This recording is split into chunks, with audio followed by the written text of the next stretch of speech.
মিহান ভাই, আমি আপনাকে ভালোবাসি। সদ্য 15তে পা দেয়া চাচাতো বোনের মুখে এমন কথা শুনে চোয়াল শক্ত করে ফেলে মিহান। সশব্দে চর বসিয়ে দেয় নরম তুলতুলে গালে। মৃদু আর্তনাদ করে ওঠে ছোট্ট রমণী। দুপা পিছিয়ে যায়। মাথাটা ভন ভন করছে তার। মনে হচ্ছে গালে কেউ আগুন জ্বালিয়ে দিয়েছে। ইতিমধ্যে দুই চোখে টলমল করছে নোনা জল, যখন তখন গড়িয়ে পড়বে। সরু নাকের পাটা ফুলে উঠছে ক্ষণে ক্ষণে। টকটকে লাল রং ধারণ করেছে বাগালটা। 5 আঙুলের ছাপ স্পষ্ট সেখানটায়। মিহান আপাদমস্তক একবার পরক করে রমণীটিকে। পরপরই ঝাঁঝালো স্বরে বলে ওঠে, তোকে যেন দ্বিতীয়বার আমার কক্ষে না দেখি। এতক্ষণ কান্না চেপে রাখলেও এবার আর চেপে রাখতে পারে না রায়। গালে হাত চেপে ঠোঁট উল্টে কেঁদে ওঠে। এই লোকটা সব সময় ওর সাথে এমন করে। এই তো সকালে বেলা আপু এক গুচ্ছ ফুল দিয়ে ভালোবাসি বলল, কই তখন তো চড় মারলো না। উল্টে বেলা আপুর থেকে ফুল নিয়ে তাকে আলতো করে জড়িয়ে ধরলো। আর রায়ের বেলায় হলো উল্টো। বেলাও তার কাজিন, রায়ও তার কাজিন, তাহলে দুজনের মধ্যে পার্থক্য কি? মনের মধ্যে প্রশ্নখানা চেপে রাখতে অক্ষম হলো রায়। তাই ফুপিয়ে ফুপিয়ে বলে ওঠে, বেলা আপু তো। বাকিটা শেষ করতে দেয় না মিহান। বিলায় আখি পল্লব জোড়া ছোট ছোট করে গোলাপি অধর নেড়ে ধমকে বলে, নো মোর টক, গেট আউট। রায় ভয় পেল। ফের কেঁপে উঠল তার সমস্ত সত্তা। পুনরায় শব্দ করে কেঁদে উঠল। বিরক্ত হলো বোধহয় মিহান। ট্রাউজারের পকেটে হাত পুরে অন্য পাশে মুখ ফিরিয়ে চবর্গীয় শব্দ উচ্চারণ করে। রায় কিছু একটা ভেবে দরজার পানে উকি দেয়। সেখানে রয়েছে তার বাকি সাঙ্গপাঙ্গ, মানে বড় বড় 4টা কাজিন। বেলা, সকাল, ইভা এবং মীরা সকলেই রায়ের থেকে বয়সে বড়। আর তাদের সকলের বড় মিহান। মূলত আজকে প্রপোজ ডে, তাই ট্রুথ অ্যান্ড ডেয়ার খেলার ছলে ওরা রায়কে ডেয়ার দেয় মিহানকে প্রপোজ করায়। রায় কখনোই এমন ডেয়ার মেনে নিত না, কিন্তু সকালে বেলা আপু ভালোবাসি বলল, তাতে যেহেতু কিছু বলেনি তাই রায়কেও নিশ্চয়ই কিছু বলবে না। এই সাহসেই এগিয়েছিল রায়। বুক চওড়া করে বলেছিল, এ আর কঠিন কি, আমি এক্ষুনি প্রপোজ করে আসছি। কেন যে রায় ভাব দেখাতে গিয়েছিল, এবার চর খাওয়া মুখ নিয়ে ওদের সামনে যাবে কি করে? ওরা সবাই উকি ঝুঁকি মেরে দেখছে ভেতরের পরিস্থিতি। রায়ের কান্না থেমে যায়। হাতের উল্টো পিঠে অতি দ্রুত চোখের পানি মুছে নেয়। আর একটা থাপ্পড় খাবি? সহজ প্রশ্ন, তবুও রায় ভয় পায়। 2 হাতে 2 গাল চেপে অনবরত মাথা নাড়িয়ে অসম্মতি প্রকাশ করে। তাহলে যা, আমি 1 থেকে 5 কাউন্ট করব, তার মধ্যে। মিহানকে বাকি কথা শেষ করতে না দিয়ে রায় বলে ওঠে, যাচ্ছি যাচ্ছি, এমন ভাব করছেন যেন আপনার সাথে ঘুমোতে এসেছি। আজকে প্রপোজটা ছিল, তাই মনের কথা জানালাম এবং রিটার্ন গিফটও পেয়ে গেলাম। হার্টলেস কোথাকার। বলেই ভো দৌড় দেয়। মিহান ভ্রু কুচকে তাকিয়ে থাকে রায়ের যাওয়ার পানে। এইটুকু একটা মেয়ে 5 মিনিটে কয়টা রূপ দেখালো। প্রথমে লাজুক ভঙ্গিমায় প্রপোজ করলো, তারপর চর খেয়ে ব্যথিত হলো, কান্না করলো। পর মুহূর্তেই কান্না থেমে গেল। এখন আবার সাহসী রূপ দেখিয়ে চলে গেল। একই সঙ্গে কত রূপ এই মেয়ের। নিজ কপালে লেপটে থাকা সিল্কি চুলগুলো বা হাতে পেছনে ঠেলে মিহান। লম্বা শ্বাস টেনে নিজের হাতে নজর বোলায়। এই হাত দ্বারাই লাল করেছে ধবধবে ফর্সা গালখানা। রায় বাইরে বের হতেই সবাই তাকে চেপে ধরে, টানতে টানতে নিয়ে যায় ছাদের দিকে। রায় ভাবান্তর। কি জবাব দেবে ইতোমধ্যেই ভেবে ফেলেছে সে। নিশ্চয়ই চর খাওয়ার দৃশ্যটা ওরা দেখেনি। যাক বাবা, বাঁচা গেল। এক প্রকার চ্যাংদোলা করে রায়কে ছাদে আনা হয়। দোলনায় বসিয়ে দিয়ে সকাল প্রশ্ন করে, কি করি? ভাইয়া কি বললো? রায় মনে মনে ভেঙচি কাটে। কি বললো আবার? তারপরে দাঁত ফেলে দিয়েছে। মুখে বলে, কি আর বলবে? মৃদু হেসে গাল টেনে দিল আমার।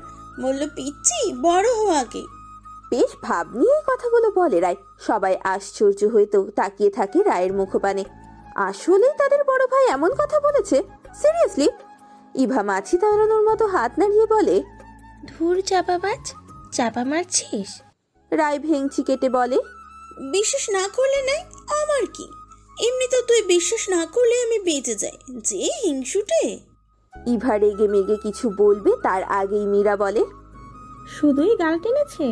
বেলা বিরক্ত হয়ে বলে, তো কি চুমু খাবে? আজ এরা প্রশ্ন করিস কেন? তখনই এক গম্ভীর স্বর ভেসে আসে। কেঁপে ওঠে 5 রমণী। আত্মা বুঝিয়ে উড়েই যাবে রায়ের। সে মীরার পেছনে লুকিয়ে পড়ে। চাপাবাজি করতে শুনে ফেললো নাকি?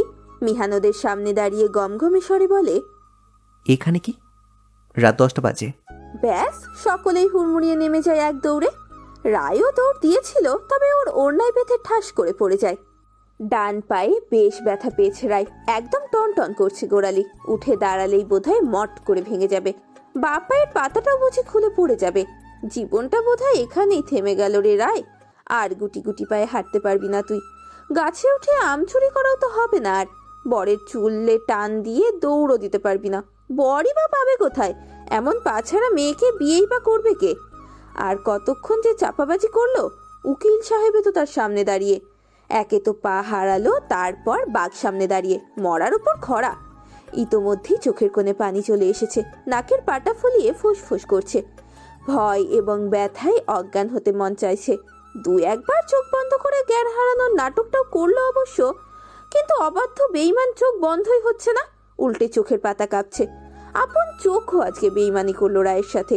এই দুঃখের কথা কাকে শোনাবে সে? কেই বা শুনবে? কে আছে রায়ের? কেউ নেই, কেউ না। থাকলে কি আর রায়কে এভাবে একা ফেলে চলে যেতে পারতো? কখনোই না।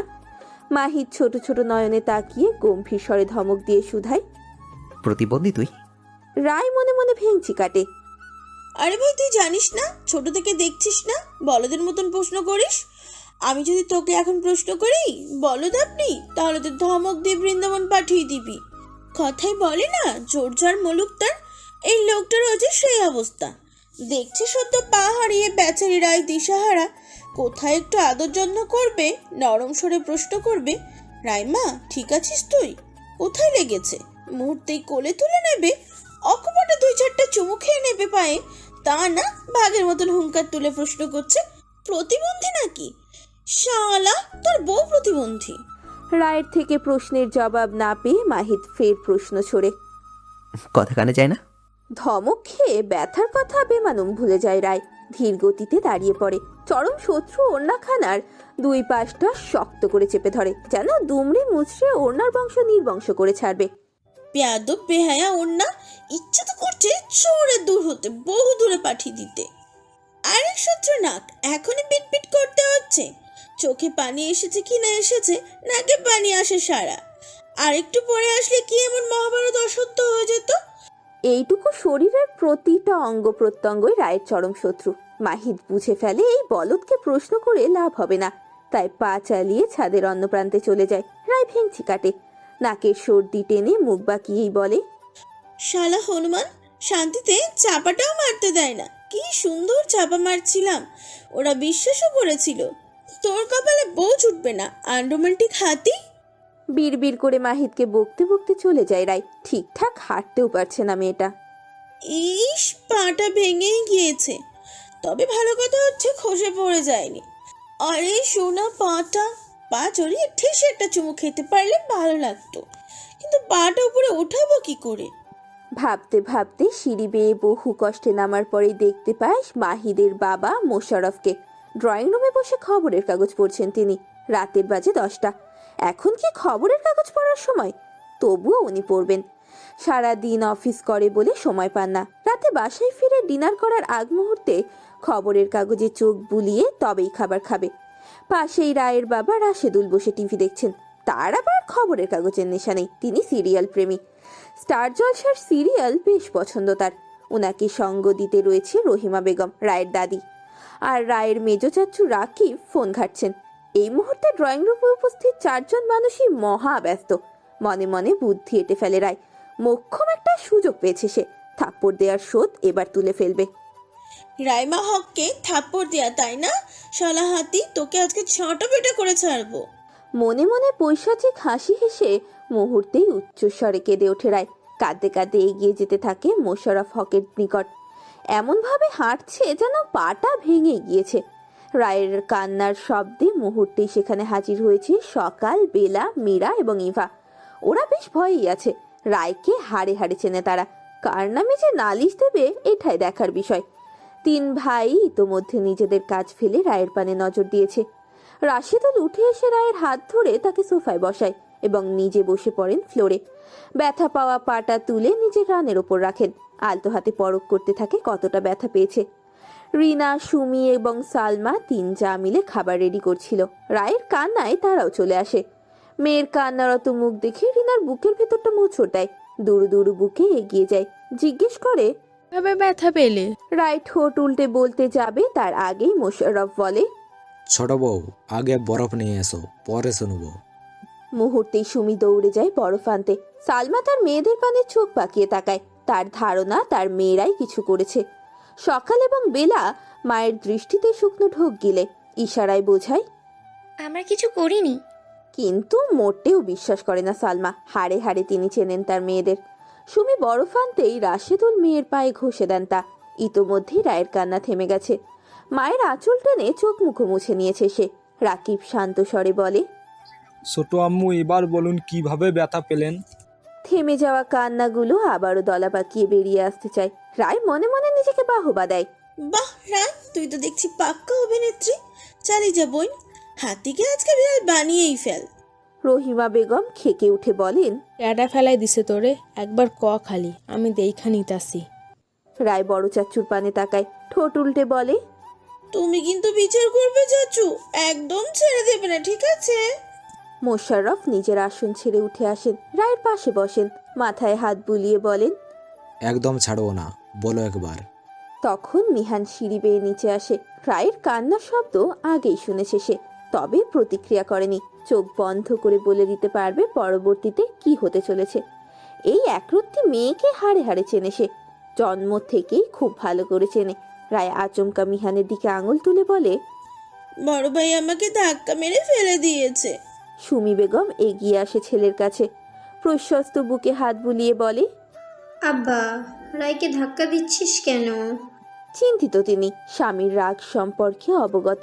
এক্ষুনি না আবার ছেলের উপরেই চোটপাট শুরু করে দেয়। মাহের জবাব দেয় না, ছোট ছোট নয়নে তাকিয়ে থাকে রায়ের মুখপানে। রায় তাকিয়েই ছিল বিধায় চোখাচোখি হয়। মোশাফফর রেগে যান। পরিস্থিতি সামাল দিতে রাশেদুল বলেন, আচ্ছা বাদ দাও, এটা ওদের ব্যাপার। রায় মুহূর্তে দাঁড়িয়ে পড়ে, খুঁড়িয়ে খুঁড়িয়ে দুপায়ে এগিয়ে যায় মাহেদের পানে। তারপর বলে, চাচু একদম বাদ দিবে না, তুমি বরং আরও রেগে যাও, তারপর ওনাকে ধমক দাও। 4-5টা ধমক দেবে, ঠিক আছে? দাদিমা তুমিও দেখে নাও, তোমার বড় নাতি বড্ড জ্বালায় আমার। কিছু বলো, বিচার করো। চকচক করে ওঠে রায়ের চোখ মুখ। বাহ, এক্ষুনি সারা রাতি খাবে ধমক, আর রায় দিবে হাততালি। উফ, দারুণ মুহূর্ত। মোশাফফর রাগান্বিত স্বরে ছেলের দিকে প্রশ্ন ছুড়ে দেন, কেন ধাক্কা দিয়েছো? কিভাবে ধাক্কা দিয়েছো? দেখেছো মেয়েটার পায়ের অবস্থা? তুমি মা। বাকিটা শেষ করার আগেই মাহেদ রায়কে ধাক্কা দিয়ে ফেলে দেয়। একদম টি টেবিলের ওপরে গিয়ে পড়ে রায়। মাহেদ ছোট্ট করে বলে, আই থিঙ্ক এইভাবে ধাক্কা দেয়। বলেই গট গট পায়ে চলে যায়। রায় উচ্চস্বরে কেঁদে চলেছে। সুবি এবং সালমা রায়কে ধরে ওঠায়। ফের বরফ নিয়ে আসে মীরা। মোশাফফর এখনো ছেলের যাওয়ার পানে তাকিয়ে আছেন। আজ তো বদমাইশ ছেলে তার। প্রচন্ড জ্বরে নিতিয়ে পড়েছে রায়। জ্বরের ঘোরে আবোল তাবোল বকছে। কখনো বাবাকে ডাকছে তো কখনো মাকে, আবার কখনো বা বিড়বিড় করে মিহানকেও ডাকছে, বকা দিচ্ছে। এটা মূলত রায়ের স্বভাব। বাবাটা অস্বাভাবিকভাবে ফুলে উঠেছে, ব্যথায় নাড়াতে পর্যন্ত পারছে না। খুব ভালোভাবে লেগেছে, হাতের কনুই ছিলে গিয়েছে, ঠোঁটও ফুলে কলা গাছ। ঠোঁটেও আঘাত পেয়েছে কিনা। সকাল এবং বেলা রায়ের পাশে শুয়ে আছে। মীরা এবং ইভা গিয়েছে অন্য রুমে। মোশাফফর এবং রাকিব কিছুক্ষণ আগেই গিয়েছে নিজেদের কক্ষে। রহিমা বেগম গুনগুনিয়ে কেঁদেই যাচ্ছেন। যতক্ষণ না জ্বর ছাড়বে, রায় সুস্থভাবে কথা বলবে, ততক্ষণ তিনি কেঁদেই যাবেন। সালমা জলপট্টি দিচ্ছে রায়ের মাথায়। রাশেদুল চিন্তিত ভঙ্গিমায় বসে আছে। সুমি পায়ে তেল মালিশ করে দিচ্ছে, আর রিনা মেয়ের হাত ধরে বসে আছে। রাত আনুমানিক 3টা ছুঁই ছুঁই। রাতে কারোরই আর ডিনার করা হয়নি। মাহেদ সেই যে নিজের রুমে গিয়ে দরজা বন্ধ করেছে আর খোলেনি। কাল অফিসে যাওয়ার আগ মুহূর্ত পর্যন্ত খুলবেও না, এটা ভালো করেই জানা সকলের। ফজরের আজানের পর জ্বর ছেড়ে যায় রায়ের। ঘেমে নিয়ে একাকার অবস্থা। কম্বল ছেড়ে উঠে বসে, দুর্বল স্বরে বাবাকে ডাকে, বাবা তুমি কি ঘুমিয়ে পড়ো, এখন ভালো লাগছে আমার। তখন রাশেদুল গিয়ে শুয়ে পড়ে। রহিমা বেগম ধীর গতিতে কিচেনে চলে যায়। বিড়বিড় করে বকা দিচ্ছেন তিনি রিনাকে। 2 সন্তানের মা হয়েছে, এখনো পর্যন্ত ভালো মন্দ কিচ্ছুটি বোঝে না। জ্বর ছুটে গিয়েছে মেয়ের, এখন যে কিছু খেতে চাইবে এই দিকে তার কোনো খেয়াল নেই। পারে শুধু ফ্যাচ ফ্যাচ করে কাঁদতে, বিরক্তিকর। 1 প্যাকেট নুডলস ছিঁড়ে পাতিলে পানি দিয়ে চুলায় বসিয়ে দেয়। নুডলসটা ভালো খায় রায়। শরীর মুছিয়ে জামা পাল্টে দেওয়ার পরে রায় বলে ওঠে, বড় মা, নুডলস খাবো। সুমি হেসে বলে, তোর দাদি রান্না করতে গিয়েছে নুডলস, এই আসলো বলে। দুর্বল রায় মৃদু হাসে। দাদিটা তাকে বড্ড বেশি ভালোবাসে। রিনা ঘুমে ঢুলছে। সালমা বলে, সবসময় তোর বাড়াবাড়ি, তাই না? বাড়িতে আর বাচ্চা নেই? বেয়াদব। রাই, পিটানি খাবে কিন্তু। আমার সোনা মানিক, সোনামা, কি হয়েছে তোমার? কাঁদছো কেন? বলো আমায়, মা সব ঠিক করে দেবে। তোরা দুজন গিয়ে ঘুমিয়ে পড়, আমি রাইকে খাইয়ে আসছি। সত্যি সত্যি চলে যায় ওরা। এবার রায়ের মুখে কথার ফুলচুরি ফুটে ওঠে। সে ঠোঁট উল্টে বলে, বড় মা, তোমার ছেলে কি কাজটা ভালো করেছে? একদিনে আমাকে 2বার মারলো। উনি কি চায় আমি মরে যাই? কোন জন্মের শত্রু আমি তার? কেন দু চোখে সহ্য করতে পারে না আমায়? তুমি কি এর বিচার করবে না? রায়ের ভেজা চুলের ভাঁজে হাত ভুলিয়ে দেয় সালমা। আশ্বস্ত করে বলে, কালকে বকে দিব, ওকে? শুধু বকবে না, সাথে 2-4 ঘা লাগিয়েও দিবে। আচ্ছা। রহিমা নুডলসের বাটি নিয়ে হাজির হয়।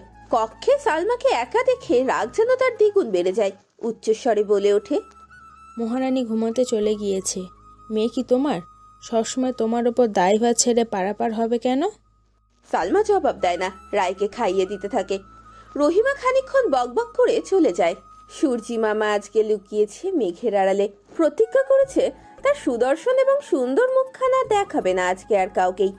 ঝিরিঝিরি বাতাস বইছে। আসমান কালো হয়ে জানান দিচ্ছে তুমুল বৃষ্টি ঝরবে। পানিতে পানিতে ভরিয়ে দেবে জমিন। বৃষ্টি বরাবরই রায়ের ভীষণ পছন্দের। ঝমঝম বৃষ্টি ঝরবে। 1 কাপ চা হাতে ব্যালকনিতে বসে মনোযোগ দিয়ে বৃষ্টি বিলাস করবে। বৃষ্টি এবং চা, আহা, দুজন যে একে অপরের পরিপূরক। বিছানা হতেই উকিঝুঁকি মারছে রায়। বৃষ্টি পড়ছে কিনা এটাই দেখার চেষ্টা করছে। পায়ের ব্যথাটা খানিকটা কমেছে। ফোলা ভাবটাও কমেছে বেশ খানিকটা। কমেনি শুধু ঠোঁটের ফোলা ভাবটা, রক্ত জমাট বেঁধেছে। দাঁত ব্রাশ করতেও পারেনি রায় আজকে। মা কোনো রকমে কুলি করিয়ে পাউরুটি খাইয়ে দিয়ে গিয়েছে দুধ দিয়ে ভিজিয়ে। জ্বর আর আসেনি। পোটলা পুটলি বেঁধে বোধহয় পালিয়েছে সে। জ্বর রায়ের ভীষণ পছন্দ। জ্বর হলে কেউ পড়তে বসতে বলে না, আদর যত্ন করে খাইয়ে দেয়, স্কুলেও যেতে হয় না। একটা না 5-6 মাস জ্বর থাকলে কি হতো? রায়মা চৌধুরী একটু রিল্যাক্স করতে পারতো এতদিন। সকাল আসে রায়ের কক্ষে। কলেজ ড্রেস গায়ে চাপিয়ে রেডি হয়েছে সে। কলেজ তার যেতেই হবে, এক্সাম রয়েছে। সকালকে দেখে রায়ের হাসি হাসি মুখটা কালো হয়ে যায়। ঠোঁট উল্টে বলে, তুমিও কলেজে যাবা? আমি থাকবো কার সাথে? আড্ডা দিব কার সাথে? সকাল রায়ের ড্রেসিং টেবিলের সামনে গিয়ে দাঁড়ায়। নতুন লিপস্টিক কিনেছে রায়, সেটাই একটু নিতে এসেছে মূলত। কালারটা সকালের বেশ পছন্দ হয়েছে। সে লিপস্টিকটা ঠোঁটে লাগাতে নিলেই রায় বলে ওঠে, আমার লিপস্টিক নিচ্ছিস কেন? সকাল ভেঙচি কেটে বলে, তোর কড়া গাছ ঠোঁটে জীবনেও লিপস্টিক লাগাতে পারবি? মনটা ভীষণ থেকে ভীষণ খারাপ হয় রায়ের। আহারে, আর বোধহয় কখনোই ঠোঁটে লিপস্টিক লাগাতে পারবে না। সাধের একটা জীবন লিপস্টিকহীন কাটাতে হবে। এই ঠোঁট আর ভাঙা পা দেখে কোনো ছেলে তো বিয়েও করবে না। জামাইহীন লিপস্টিকহীন রায় বাঁচবে কি করে? সিঙ্গেল কতকাল থাকবে সে? কত স্বাদ রায়ের। পুতুলের মতো একটা বাচ্চা হবে, বরের সাথে ঝগড়া করবে, চুমু খাবে, রোম্যান্স করবে। সব স্বপ্ন শেষ। ভাবতে ভাবতেই কান্না পায় রায়ের। সকাল ততক্ষণে চলে গিয়েছে। ঠোঁট উল্টে কান্না করতে গিয়ে ঠোঁটে টান অনুভব করে, ব্যথা পায়। উচ্চস্বরে বলে ওঠে, ওরে জীবন, কান্না করেও শান্তি নেই। দীর্ঘশ্বাস ফেলে রায় বিছানা থেকে নামে। সেই সকালে আম্মু একটু খাইয়ে দিয়ে গেল, আর আসলো না। এভাবে কি একা বাঁচা যায়? একটা জামাই থাকলে না হয় অন্য কথা ছিল। জামাইয়ের সাথে গল্প করে সময় পার করা যেত। ভাবতে ভাবতে খুঁড়িয়ে খুঁড়িয়ে দরজা অব্দি যায় রায়। তখনই দেখতে পাই মিহান সুন্দর করে রেডি হয়ে রুম থেকে বের হচ্ছে। অকুপাটে কয়েকবার ক্রস খেয়ে ফেলে রায়। কালো রঙের শার্ট, চুলগুলো সুন্দর করে পরিপাটি করা, কালো রঙের প্যান্ট, কালো শু, হাতে কালো রঙের ঘড়ি। ফর্সা শরীরে কালো রংটা যেন লোকটার সৌন্দর্য আরো বাড়িয়ে দিয়েছে। ঠোঁটে কি লিপস্টিক লাগিয়েছে? না লাগালে পিঙ্ক পিঙ্ক লাগছে কেন? বড় বড় নয়নে তাকিয়ে থাকে। এই পাষাণ পুরুষ কাল থেকে ধাক্কা দিয়ে ফেলে দিয়েছিল। এই পাষাণ পুরুষের জন্য রায় আজকে ঠোঁটারা হয়েছে, পাহাড়াও হয়েছে। চুমু খাওয়ার এক আকাশ সমান পরিমাণ ইচ্ছে গিলে খেয়ে ফেলেছে। তবুও সেই পাষাণ পুরুষকেই দেখছে সে। মনে মনে রায় নিজেকে কঠিন গালি দিয়ে বলে, বেহাইয়া মাইয়া, তোর লজ্জা শরম নয়? পরপরই আবার বলে ওঠে, এমন সুন্দর পুরুষের সামনে লাজ লজ্জা খাটানো বোকামি। মিহানের চোখ পড়ে রায়ের পানে, দাঁড়িয়ে পড়ে সে। কালো রঙের শার্টের হাতা গুটাতে গুটাতে রায়কে ভালোভাবে পর্যবেক্ষণ করে নেয়। নজর আটকায় রায়ের ঠোঁটের দিকে। কপালে ভাঁজ পড়ে মিহানের। ঠোঁটে কি হলো? পরপরই মনে পড়ে টি টেবিলের উপর পড়ে গিয়েছিল, নিশ্চয়ই সেখান থেকেই ব্যথা পেয়েছে। মিহানের দৃষ্টি খেয়াল করে রায় দুই হাতে নিজের মুখ আড়াল করে, কান্নার স্বরে বলে, না, দেখবেন না আমায়। কপালের ভাঁজ মিলিয়ে যায় মিহানের। কয়েক পায়ে গিয়ে রায়ের সামনে এসে দাঁড়ায়, দুবার কাশি দিয়ে গলা পরিষ্কার করে নেয়, গম্ভীর স্বরে বলে, তোর ঠোঁট ঠিকঠাক করার মতো মেডিসিন আছে আমার কাছে। চকচক করে ওঠে রায়ের আখি পল্লব। ঠোঁট ঠিকঠাক হবে মানে রায়ের বিয়ে করার চান্স এখনো মরে যায়নি, এখনো একটু একটু বেঁচে আছে বুঝি। মুখের ওপরে রাখা হাত নামিয়ে ফেলে রায়, খুশিতে হাসতে গিয়ে আহ শব্দ করে ওঠে, ব্যথা পেয়েছে। মিহান বিড়বিড় করে, ইডিয়েট। শব্দটা আওড়ায়। ব্যথা পেয়ে ওরাই দমে না, বরং খুঁড়িয়ে দুপায়ে গিয়ে এসে বলে, ঠিক করে দিন প্লিজ, আর জীবনেও আপনার নামে নালিশ দিব না। ওই যে আপনার পিঙ্ক কালারের ঠোঁটের কসম। মিহান হাত ঘড়িতে নজর বুলিয়ে নেয়, সময় কম। পরপরই বলে, চোখ বন্ধ কর। আমি না বলা পর্যন্ত চোখ খুলবি না। রায় যেন মুখ বাঁকালো। আমি চোখ বন্ধ করি আর আপনি আমাকে ঠাস করে থাপ্পড় মেরে চলে যান। কি দারুণ বুদ্ধি আপনার। বিরক্ত হয় মিহান। কপাল কুঁচকে হাত বাড়িয়ে রায়ের ফুলো ঠোঁটে আঙুল বোলায়। রায় শব্দ করে উঠে বলে, ব্যথা দিবেন না কিন্তু, আপনি খালি ব্যথা দিন।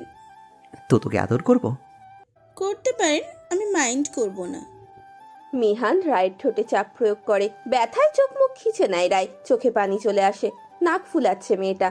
মিহান গট গট পায়ে চলে যেতে যেতে বলে, বেয়াদব। ইভা অনার্স সেকেন্ড ইয়ার এবং মীরা ফার্স্ট ইয়ারে পড়াশোনা করে।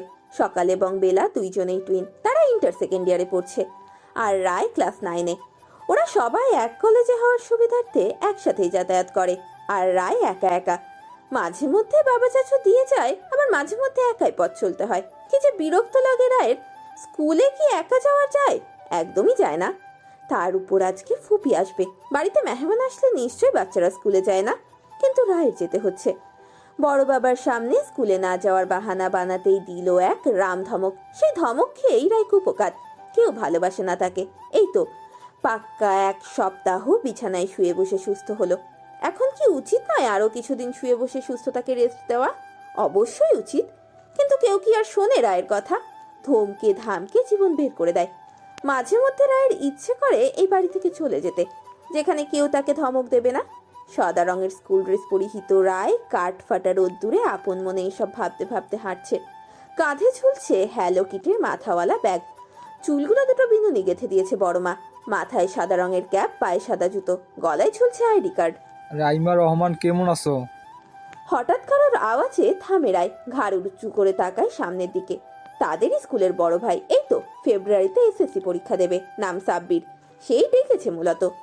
রায়ের ছেলেটাকে বেশ ভালো লাগে, কি সুন্দর করে কথা বলে। রায়কে রাইমা রহমান বলে ডাকে, দেখা হলেই আইসক্রিম কিনে দেয়। সিনিয়র বড় ভাই তো এমন হওয়াই উচিত, তাই না? রায় একগাল হাসে, এক প্রকার লাফিয়ে বলে ওঠে, আলহামদুলিল্লাহ ভালো। আপনি ভালো আছেন? ইদানিং তো দেখাই যায় না। আইসক্রিম বলতে বলতে থেমে যায় রায়। ছি, কি বলতে নিচ্ছিল সে? আইসক্রিমগুলো আপনাকে ডাকে, বলে রায়কে কিনে দাও। লোকটা নিশ্চয়ই ছোঁচা ভাববে রায়কে। সাব্বির ভ্রু কুচকে তাকায়, পরপরই ঠোঁটের কোণে হাসি ফুটিয়ে বলে, আইসক্রিম কি? রায় হাঁটতে হাঁটতে জবাব দেয়, আইসক্রিম মামা বলেছিল কাল। কিরে রাইমা, সাব্বির নামের ওই ছেলেটা কোথায়? ইদানিং দেখে আইসক্রিম কেনে না। শব্দ করে হেসে ওঠে সাব্বির। সে জানে আইসক্রিম ওলা এমনটা কিচ্ছুটি বলেনি, তবুও রায়ের কথায় সায় জানায়। পায়ে পা মিলিয়ে হাঁটতে থাকে। বরাবরের মতোই কথার ফুলঝুরি খুলে বসে রায়, হাত পা নাড়িয়ে নাড়িয়ে এটা ওটা বলেই যাচ্ছে।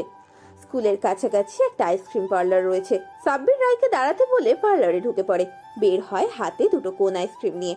রায় বুঝে ফেলে দুটোই তার, তাই সাব্বির কাছাকাছি আসতেই ছো মেরে নিয়ে নেয় এবং বলে, থ্যাংক ইউ ভাইয়া, দোয়া করে দিলাম আল্লাহ আপনাকে সুন্দর একটা বউ দিবে।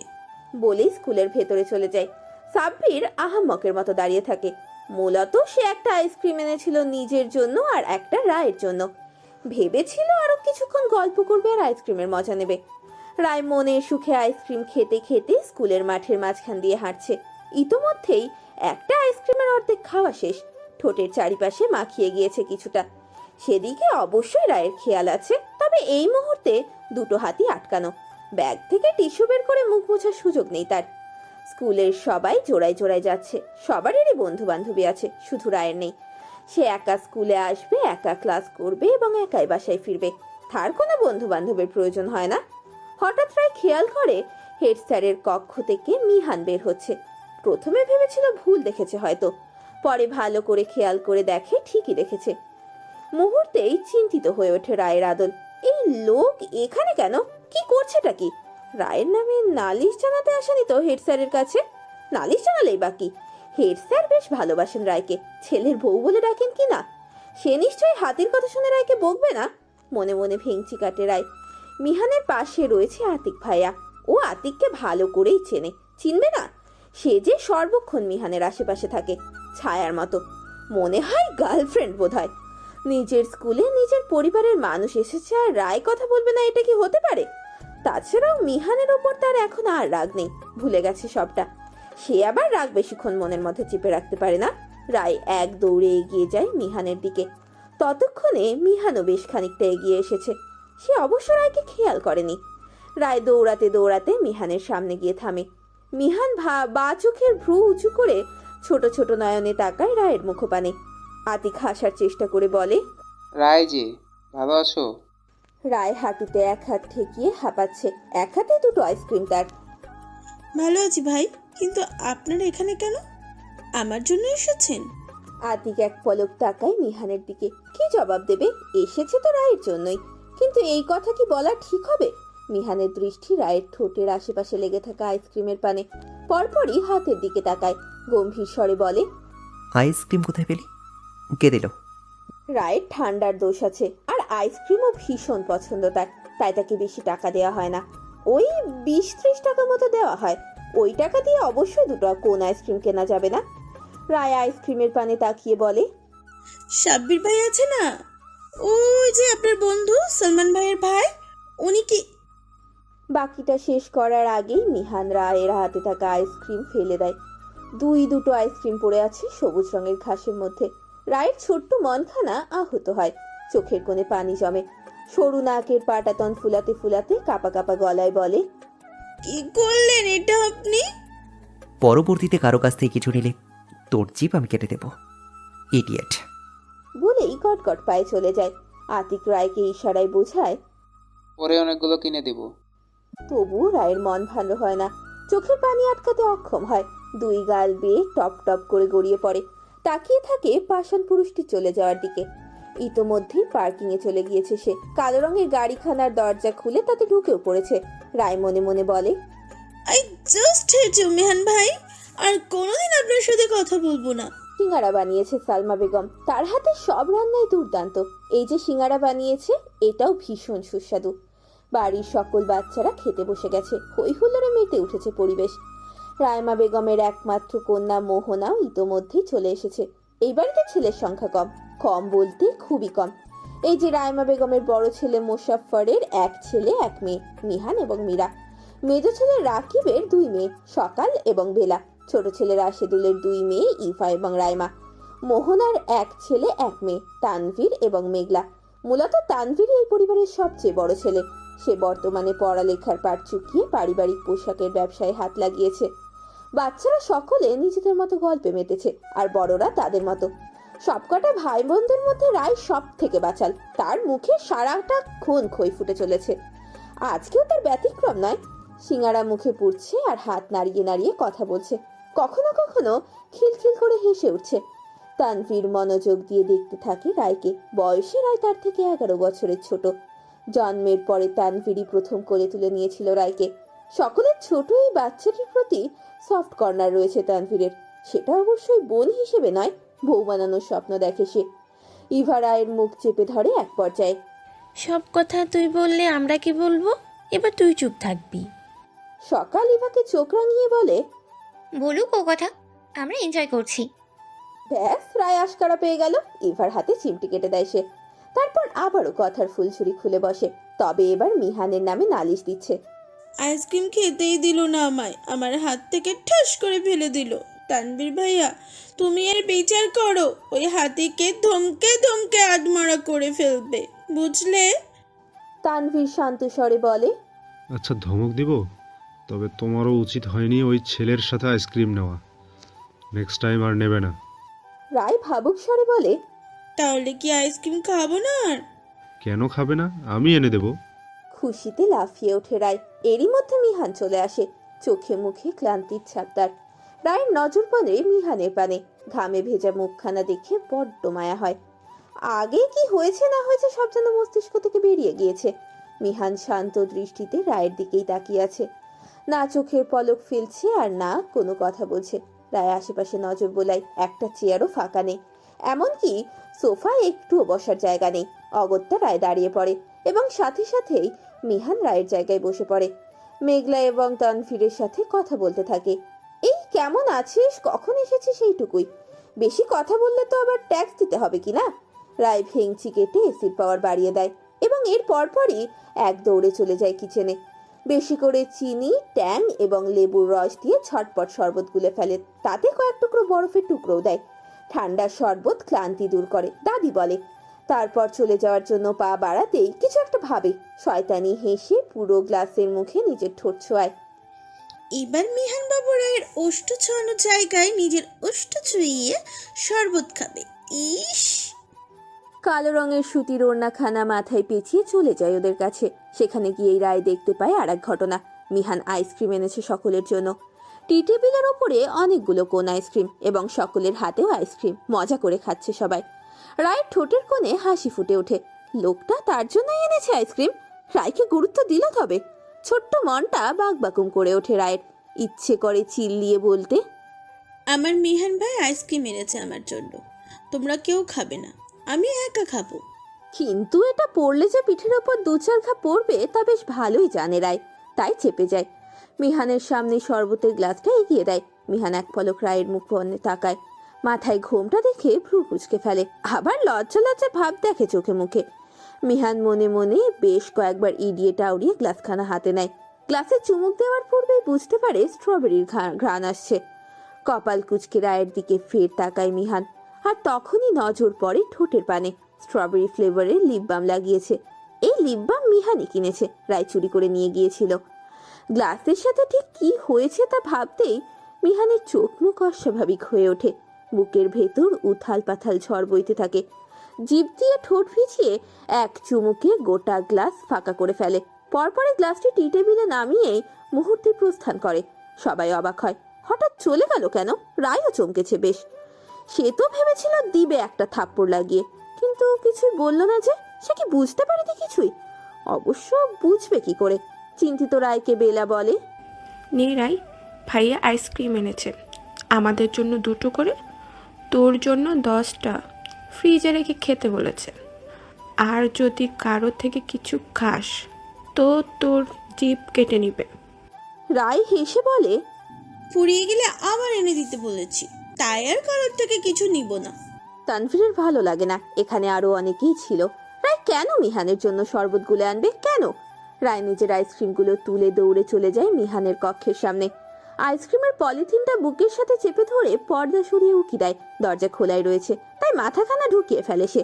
এদিক ওদিক তাকিয়ে খুঁজতে থাকে মিহানকে, কোথাও দেখা যাচ্ছে না। গেল কোথায়? কি চাই? গম্ভীর স্বরের আওয়াজ শুনেই রায়ের বুকটা কেঁপে ওঠে।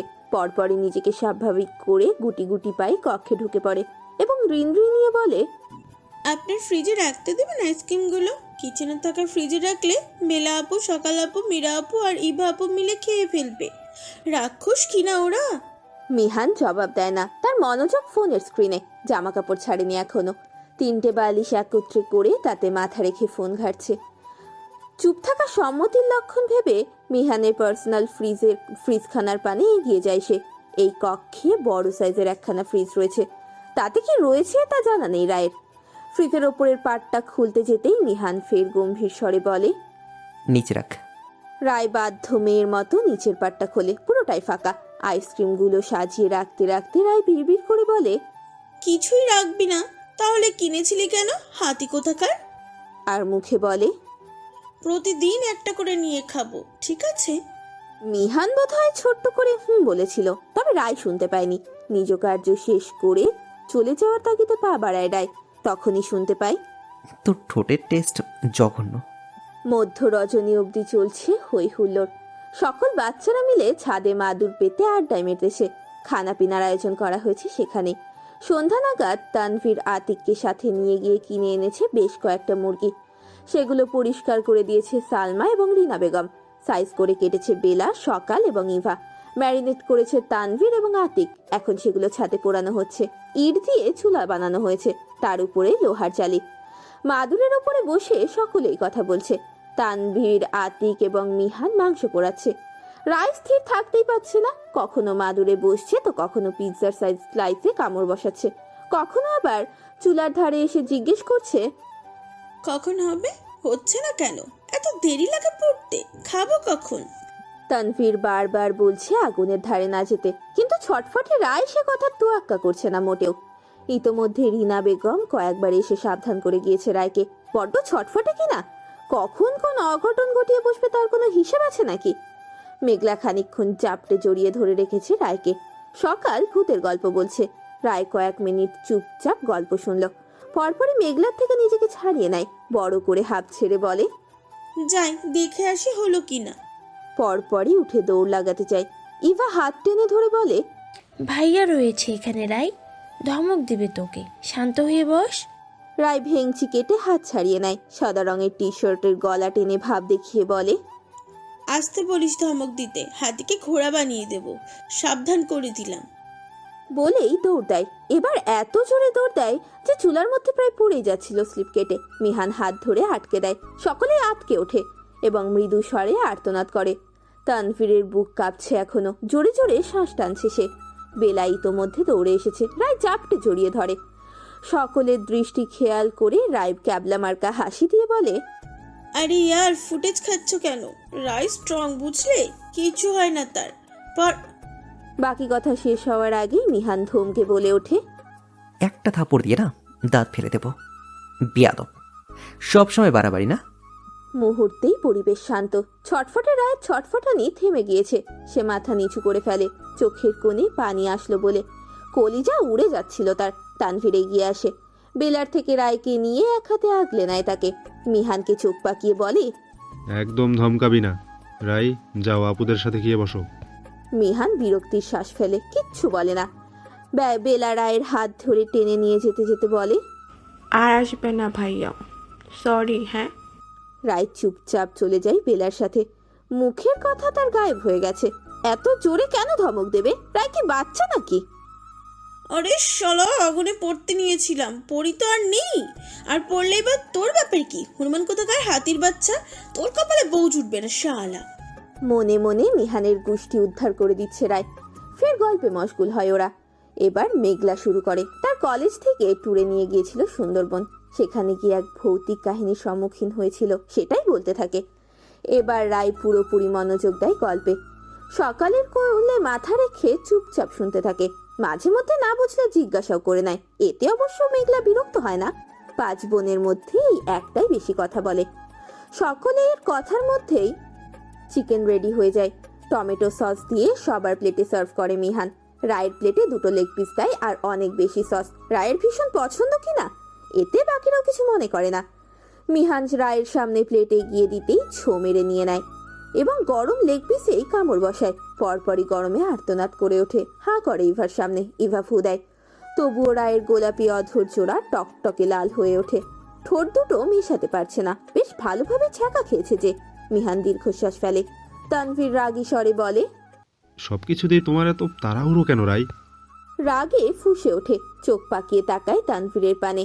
পরপরই চোখ ঘুরিয়ে মিহানের পানে দৃষ্টি দেয় এবং চিল্লিয়ে বলে, আমি পড়লে তোমার কি? আমি পড়বো, মরবো, তাড়াহুড়ো করে খাবো, তোমার ব্যাপার কি? সব সময় ধমক দেওয়ার বাহানা খোঁজো, তাই না? আমি মরলেও আর আমার ব্যাপারে কথা বলবে না, সাবধান করে দিলাম। উপস্থিত সকলেই বুঝতে পারে মিহানকে ডেডিকেট করে কথাগুলো বলল রায়। মিহান শান্ত দৃষ্টিতে তাকিয়ে থাকে। তানভীর 2 কানে হাত দিয়ে সরি বলে। রায় ভেংচি কেটে খাওয়া শুরু করে। মুহূর্তেই 2 পিস সাবার করে দেয় সে। এখনো বাকিদের খাওয়া শেষ হয়নি। রায় এবার সকলের প্লেটে উকিঝুঁকি মারতে থাকে। তার আরও খেতে ইচ্ছে করছে। অনায়াসে আরও 5-6টা লেগ পিস সাবার করে দিতেই পারে সে। রায়ের দৃষ্টি খেয়াল করে মিহান নিজের প্লেটে থাকা মাংসের টুকরোটা রায়ের প্লেটে তুলে দেয়, পরপরই চলে যায় সেখান থেকে। রায় দাঁত কেলিয়ে ফের খাওয়া শুরু করে। না, লোকটা খারাপ নয়, ভালোই আছে। ভাজা পোড়া খেয়ে সকলের পেট ভরে আছে, তাই কেউ আর ভাত খায় না। যে যার রুমে যায় ঘুমোতে। কিন্তু রায়ের খিদে মেটেনি। এখনো একটা আইসক্রিম খাওয়ার মতো জায়গা পড়ে আছে পেটে, আর হাতের কাছে রয়েছেও আইসক্রিম। না খেলে পাপ হবে না? অবশ্যই হবে। ইভার সাথে রুম শেয়ার করতে হয় রায়কে। ইভা ঘুমিয়ে কাদা হয়ে গিয়েছে, ঘুম নেই শুধু রায়ের চোখে। সে চুপি চুপি উঠে পড়ে, পা টিপে টিপে রুম থেকে বের হয়। ওড়নাখানা আনতে ভুলে গিয়েছে। পরনে হাঁটু অব্দি লম্বা টি শার্ট এবং ঢোলা ঢালা প্লাজো। কোমর সমান লম্বা চুলগুলো হাত খোপা করে রেখেছে। নিজে করেছে বললে ভুল হবে, বড়মা করে দিয়েছে। মিহানের কক্ষের দরজা বরাবরই খোলা থাকে। কেন থাকে তা জানা নেই রায়ের, তবে থাকে। আজকেও তার ব্যতিক্রম নয়। স্বভাব সুলভ রায় প্রথমে পর্দা সরিয়ে উকি দেয়। গোটা কক্ষ অন্ধকারে ছেয়ে আছে। লোকটা নিশ্চয়ই ঘুমোচ্ছে। যাক বাবা, ভালোই হয়েছে। এবার চুপি চুপি আইসক্রিম নিয়েই দৌড় দেবে সে। যেই ভাবা সেই কাজ। পর্দাখানা সরিয়ে এক দৌড়ে ঢুকে পড়ে। ফ্রিজ খুলে একখানা আইসক্রিম হাতে তুলে নেয়। তারপরই ফ্রিজ বন্ধ করতে যেতেই রুমের লাইট জ্বলে ওঠে। চমকায় রায়। চট করে পেছনে ফিরে তাকায়, আর নজর পড়ে মিহানের দিকে। আঁখি পল্লব বড় বড় হয়ে যায়। প্রথমবার, ফর দ্য ফার্স্ট টাইম, মিহানকে উদাম গায়ে দেখলো। এ যেন কোনো বলিউড হিরো। খাজ খাজ ভাঁজ পড়া বুক, একদম স্কিন শেভ করা, একটা লোমও নেই। কেন নেই? ছেলের মানুষের বুকে তো লোম থাকে, তাই না? মার্সেলগুলো ফুলো ফুলো। বুকের দুই পাশের কয়লা দুটো বেশ নজর কাটছে। শুকনো ঢোক গেলে রায় মুখ ফসকে বলে ওঠে, হট। কপাল কুচকায় মিহান। লম্বা পা ফেলে রায়ের সামনে চলে আসে। রায় এবার নিচের দিকে তাকায়। কালো রঙের ট্রাউজার তার পরনে, নাভির নিচ অব্দি দেখা যাচ্ছে। এখানে কি চাই তোর? গম্ভীর স্বর মিহানের। বিরক্ত হয় রায়। সবসময় গম্ভীর হয়ে কেন থাকতে হবে? একটু তো সুন্দর করে মিষ্টি গলায় কথা বলতেই পারে, তাই না? রায়কে কপাল কুচকাতে দেখে মিহান ফের বলে, কিছু পড়েছি। কি চাই? আপনাকে। মুখ ফসকে বলে ফেলে রায়। পরপরই হাত দ্বারা ঠোঁট চেপে ধরে। অনবরত মাথা নেড়ে বোঝায়, আমি কিছু বলিনি। নক না করে আমার রুমে ঢুকবি না। Got it? ফের মাথা নাড়ায় রায়, মানে ঢুকবে না। মিহান শান্ত নয়নেই তাকিয়ে আছে রায়ের দিকে। রায় ঠোঁট থেকে হাত সরায়, মাথা নিচু করে বলে, যাই আমি। ধরে রেখেছি? রাখেন। না করছে কে? থাপ্পড় খাবি?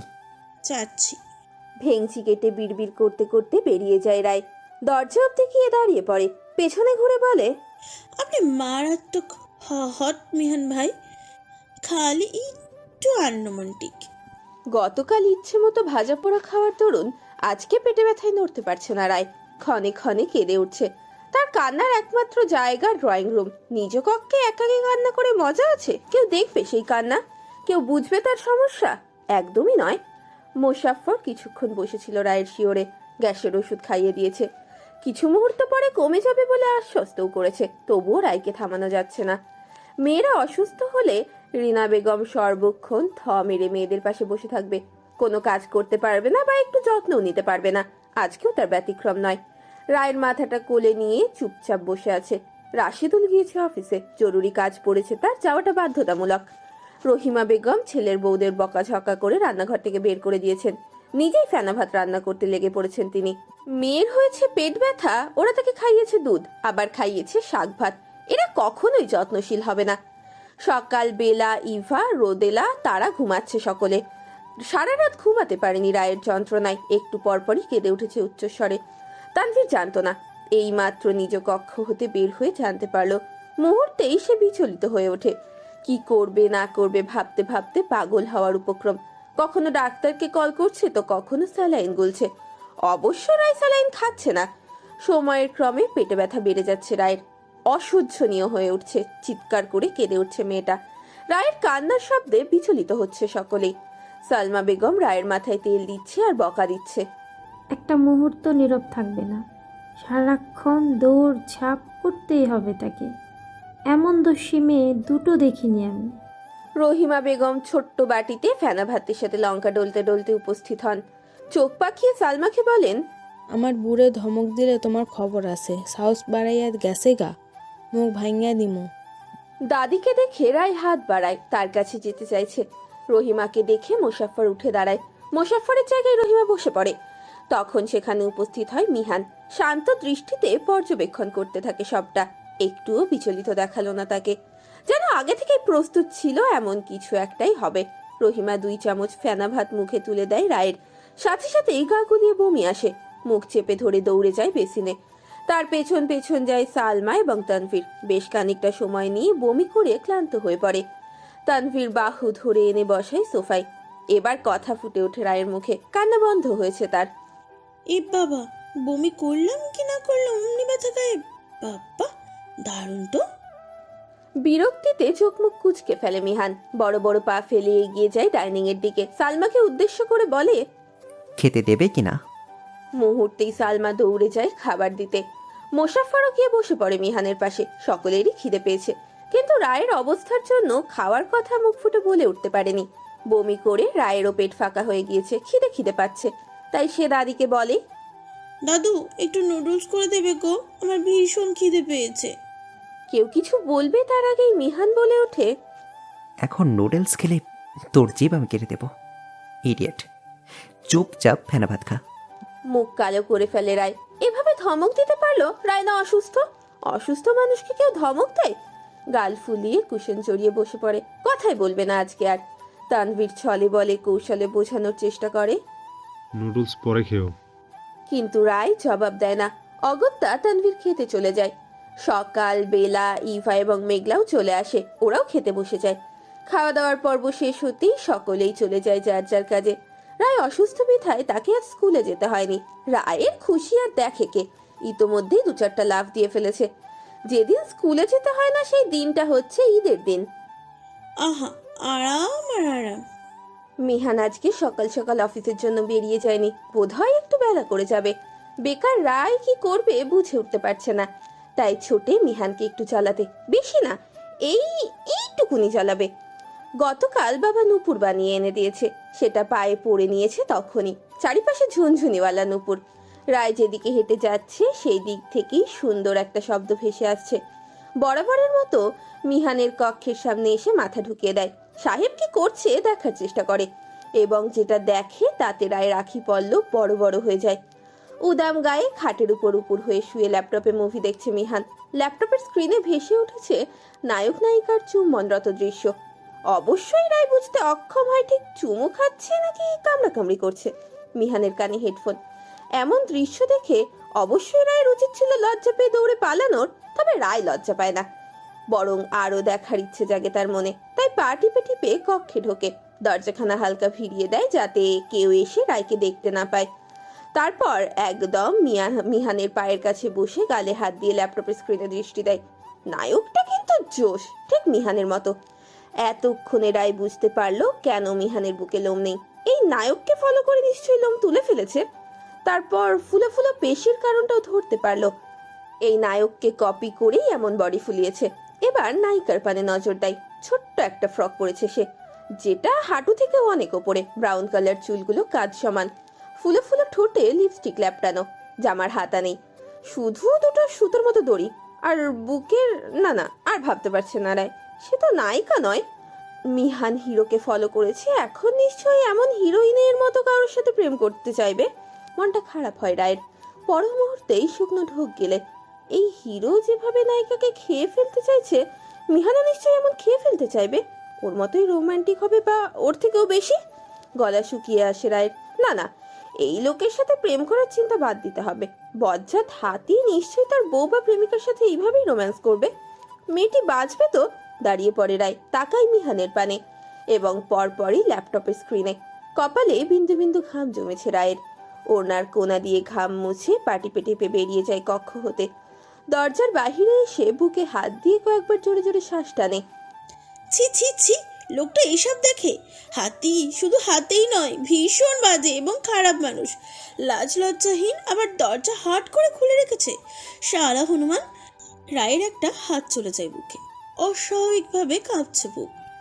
তখনই সালমার ডাক ভেসে আসে, রায় কোথায় তুই? এদিকে আয়। মাথাটা নিচু করে গুটি গুটি পায়ে কিচেনের দিকে এগিয়ে যায়। সালমা রায়ের হাতে এক মগ কফি ধরিয়ে দিয়ে বলে, মিহান ভাইকে দিয়ে আয়। রায় ফট করে বলে ওঠে, না না, আমি যেতে পারবো না, তোমার ছেলে ভালো না। সালমা মাংস কাটতে শুরু করে দিয়েছে। সে বটিতে মনোযোগ দিয়ে বলে, আমার ছেলের সাথে গল্প করতে বলিনি তোকে, জাস্ট কফি দিয়ে চলে আসবি। রায় তবুও দাঁড়িয়ে আছে। আমার কাছে আইসক্রিম আছে। আর কিছু বলতে হয় না, রায় বলে ওঠে, যাচ্ছি, ফিরে আসার আগেই যেন আইসক্রিম পাই। সালমা মুচকি হাসে। রায় বড় বড় পা ফেলে চলে যায়। পুনরায় দরজায় মাথা ঢুকিয়ে দেখার চেষ্টা করে এখন কি করছে সে। এ বাবা, এ লোক তো সাজুগুজু করে একদম রেডি, যেন শ্বশুর বাড়ি যাচ্ছে। কোথায় যাবেন? নিশ্চয়ই অফিসে নয়? মিহান বোধ হয় বলল, আবার নাও বলতে পারে। রায় স্পষ্ট শোনে না, ফের বলে, বাবা চাচু তারাও অফিসে যায়, কখনো জামাই সেজে যেতে দেখিনি। মিহানের কক্ষে প্রবেশ করতে করতে বলে রায়। মিহান তখন চুল সেট করছিল। আয়নার মধ্যে দিয়েই এক নজর তাকায় রায়ের মুখপানে, তবে জবাব দেয় না। মিহানের থেকে জবাব না পেয়ে রায় ড্রেসিং টেবিলের সামনে কফির মগটা নামায় এবং খুঁটিয়ে খুঁটিয়ে দেখতে থাকে মিহানকে। এই তো সকালেও দেখলো দাড়িগুলো একটু এলোমেলো, এখনই আবার সুন্দর করে কাট করা সারা। চুলে কি তেল লাগালো, নাহলে এত স্ট্রেট হয়ে কি করে রয়েছে? ঠোঁটে কি লিপস্টিক লাগিয়েছে, নাহলে এত গোলাপি কেন? একটু কি ছুঁয়ে দেখা উচিত, অবশ্যই উচিত। ভাবতে ভাবতে রায় ঠিক মিহানের সামনে চলে এসেছে। লম্বা সে মিহানের বুকের একটু নিচে। আসমান মানে তাকাতে যতটা মাথা উঁচু করতে হয়, মিহানের পানে তাকাতেও ঠিক ততটাই মাথা উঁচু করতে হবে। রায় সাহস করে মিহানের অধরে হাত রাখতে যাবে, তখনই মিহান সরে যায় হাতের কফির মগটা নিয়ে। রায় হতভম্ব হয়ে যায়। সরে করে গেল, এটা অপমান হয়ে গেল না? নাকের পাটা ফুলাতে থাকে রায়।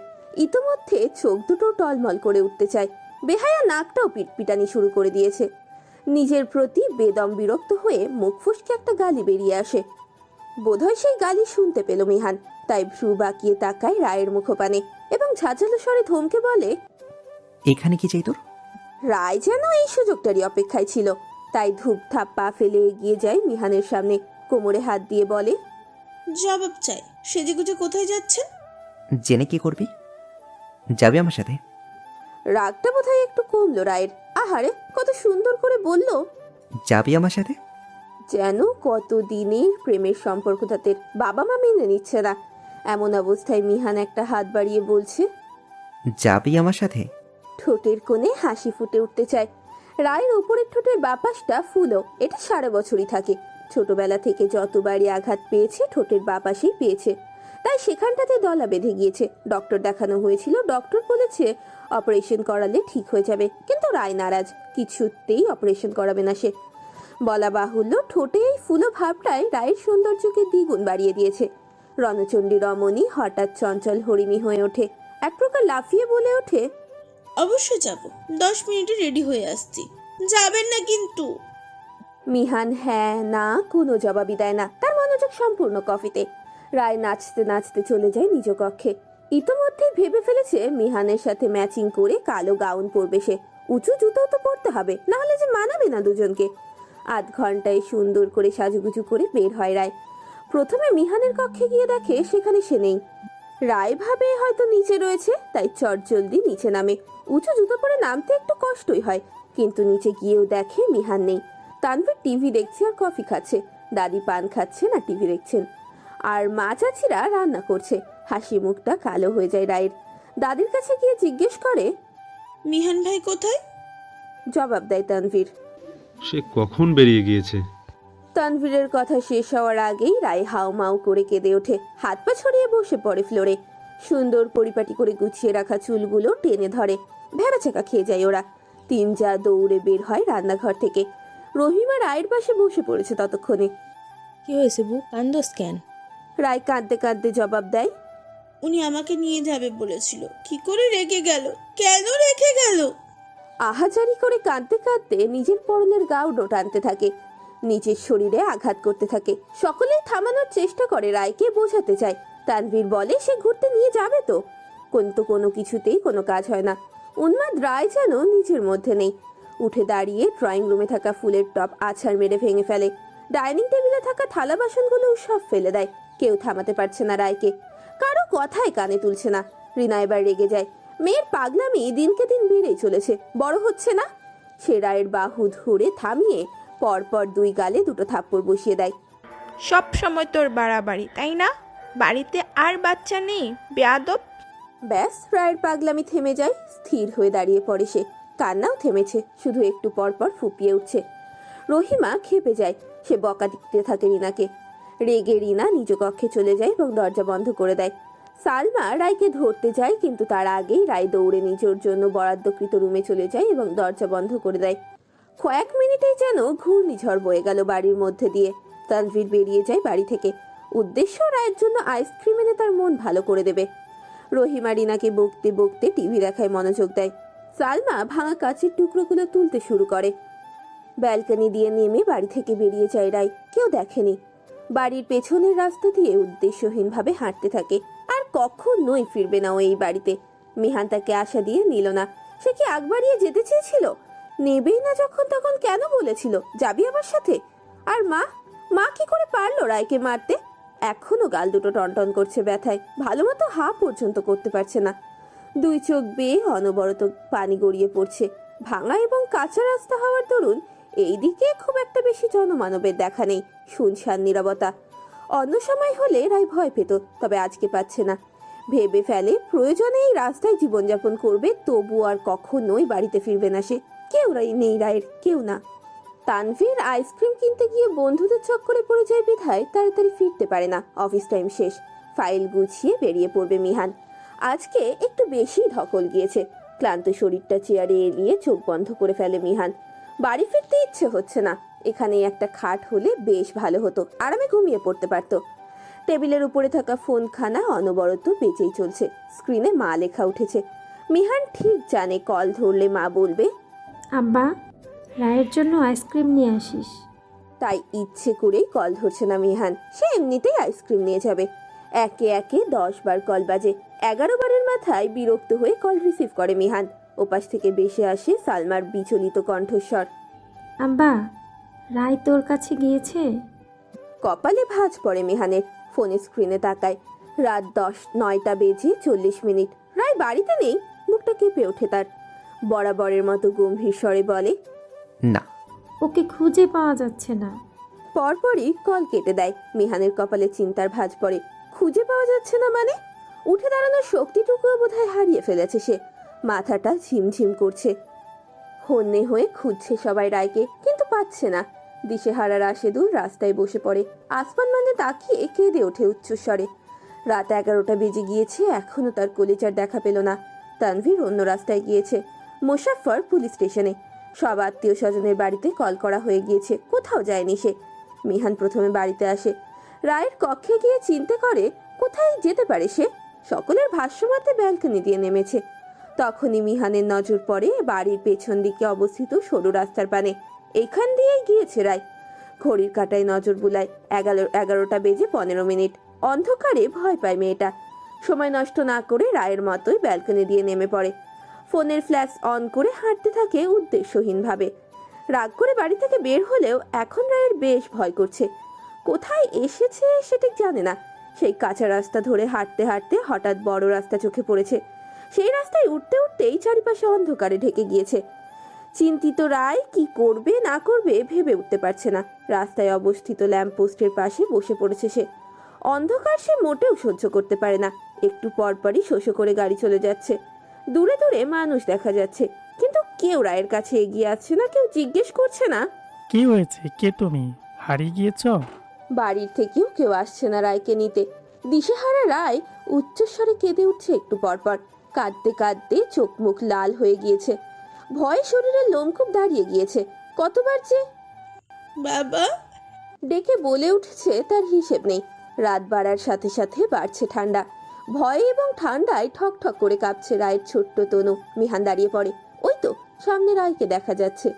জুবু থুবু হয়ে বসে আছে মেয়েটা। ক্ষণে ক্ষণে কেঁপে উঠছে। এতক্ষণে স্বস্তির নিঃশ্বাস ফেলে মিহান। ডায়াল করে তানভীরের নাম্বারে। সময় লাগে না, মুহূর্তেই তানভীর কল রিসিভ করে। মিহান শান্ত স্বরে ছোট্ট করে বলে, পেয়েছি, উত্তরপাড়ার মেন রোডে বসে আছে। ব্যাস পরপরই কল কাটে। ধীর পায়ে এগিয়ে যায় রায়ের সামনে। ঘাড় উঁচু করে মিহানকে দেখতে পেয়ে যেন এক টুকরো আলোর হদিশ পেল রায়। ঠোঁট উল্টে কেঁদে দিয়ে চাপটে জড়িয়ে ধরে মিহানকে, মুখ লুকায় প্রশস্ত বুকে। মিহান ধরে না ওকে, আর না কিছু বলে, শুধু চুপচাপ তাকিয়ে থাকে ল্যাম্পপোস্টের পানে। এত দেরি কেন করলে? আমি ভয় পাচ্ছিলাম, কষ্ট হচ্ছিল আমার। আমার ভাবছিলাম। আর বলতে পারে না। উত্তেজনায় ভয়ে নিস্তেজ হয়ে লুটিয়ে পড়তে নেয় মিহানের বুক থেকে। এবার দুই হাতে আগলে নেয় সে, তাকায় ছোট্ট মুখখানার পানে। পকেট থেকে রুমাল বের করে মুছিয়ে দেয় মুখটা। পরপরই কপালের ঠোঁট ঠেকিয়ে চোখ বন্ধ করে শ্বাস টানে। বুকটা এখনো কাঁপছে তার। বিড়বিড় করে বলে,